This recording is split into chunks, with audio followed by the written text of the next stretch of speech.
काम की जगह पे हमारा पर्सनल डेटा कितना सेफ है? ये सवाल क्या कभी किसी के मन में आया है? अच्छा, आज हम एक ऐसे नए कानून पर बात करेंगे जो डेटा प्रोटेक्शन के सारे नियम ही बदल रहा है। जरा सोचिए, एक ऐसी सिचुएशन जो हम में से कई लोगों के साथ हो सकती है। बॉस का ऑर्डर है, लेकिन फोन तो अपना है, पर्सनल है। तो सवाल ये उठता है कि आखिर वो लाइन कहाँ खींचनी चाहिए। ठीक है, तो चलिए इस सिचुएशन को थोड़ा और गहराई से समझते हैं, क्योंकि ये सिर्फ एक ऑर्डर नहीं है, ये एक खतरनाक ऑर्डर भी हो सकता है। सोच कर देखिए, ऑफिस से कहा जाता है कि अपने पर्सनल फोन पर कोई थर्ड पार्टी ऐप डाउनलोड कर लो। ये सिर्फ एक ऐप डाउनलोड करने की बात नहीं है, ये असल में अपनी पूरी प्राइवेसी किसी और के हाथ में देने जैसा है। देखिए, आजकल हमारे फ़ोन हमारी एक डिजिटल डायरी की तरह हैं। इसमें परिवार की तस्वीरें हैं, हमारे बैंक अकाउंट की डिटेल्स हैं और दोस्तों के साथ हुई कितनी ही पर्सनल बातें हैं। ये सब कुछ बहुत ही ज़्यादा सेंसिटिव है। तो जब इस तरह का कोई ऐप इंस्टॉल किया जाता है, तो असली खतरा क्या है? चलिए देखते हैं कि ये तकनीकी और सुरक्षा के नज़रिए से कितना जोखिम भरा हो सकता है। अब ये देखिए, ये एक सीधा कंपैरिजन है। एक तरफ है सेफ सरकारी ऐप जो हमेशा सरकारी government.in डोमेन पर होगा और सिक्योर क्लाउड इस्तेमाल करेगा। वहीं दूसरी तरफ ये अनसेफ ऐप्स अक्सर private.in डोमेन पर होते हैं, अनसिक्योर क्लाउड इस्तेमाल करते हैं और इनकी कोई सरकारी जांच पड़ताल भी नहीं होती। नतीजा, डेटा लीक का बहुत बड़ा खतरा। मतलब दोनों में जमीन आसमान का फर्क है और रिस्क भी उतना ही बड़ा है। और यहीं पर कहानी में एक बहुत बड़ा मोड़ आता है। ये सिर्फ एक टेक्निकल प्रॉब्लम नहीं रही, एक नए कानून के आने के साथ यह अब एक बहुत बड़ा कानूनी मुद्दा बन गया है।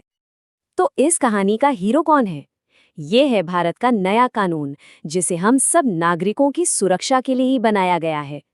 11 अगस्त 2023 को लागू हुआ digital personal data protection act. ये कानून हम सभी के लिए डेटा के गलत इस्तेमाल के खिलाफ एक नई ढाल बनकर सामने आया है। ये कानून एक बहुत ज़रूरी शब्द सामने लाता है, डेटा फिड्यूशरी। अब ये क्या है?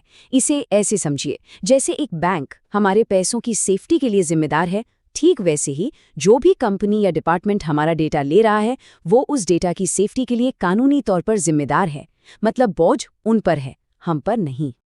और अब आते हैं इस कानून के सबसे ज़रूरी हिस्से पर, फ्री कंसेंट, यानी स्वतंत्र सहमति।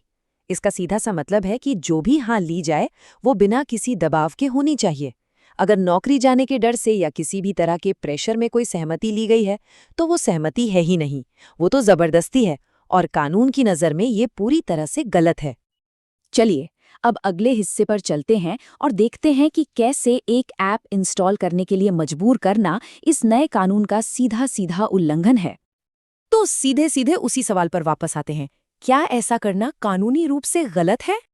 जवाब है एक जोरदार हाँ, बिल्कुल गलत है। जैसे कि यहाँ दिख रहा है, ऐसा करना कई लेवल पर कानून को तोड़ता है।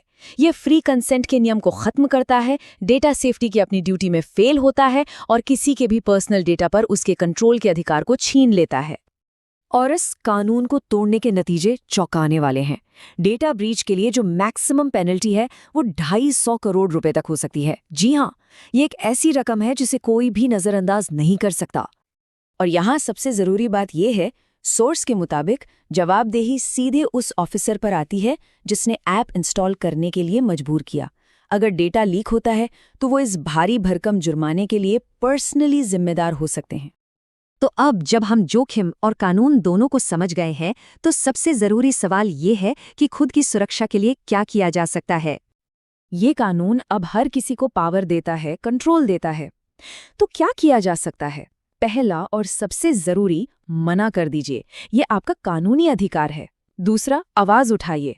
इस प्रेशर की शिकायत अपने डिपार्टमेंट में या फिर सरकारी एजेंसीज जैसे मीटी या डेटा प्रोटेक्शन बोर्ड से करें। और तीसरा, अगर शक हो कि डेटा लीक हो गया है तो तुरंत सर्टेन को रिपोर्ट करें। ये आपके बचाव के हथियार हैं।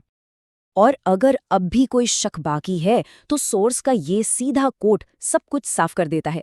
ये उन लोगों के लिए एक खुली चेतावनी है जो अपनी पावर का गलत इस्तेमाल करते हैं। कानून अब लोगों के साथ है। और आखिर में ये पूरी बातचीत हमें एक बड़े सवाल पर लाकर छोड़ देती है।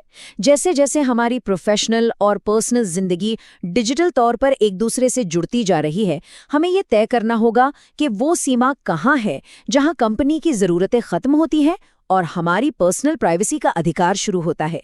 ये एक बहुत ज़रूरी बात है जिस पर सोचना ही होगा।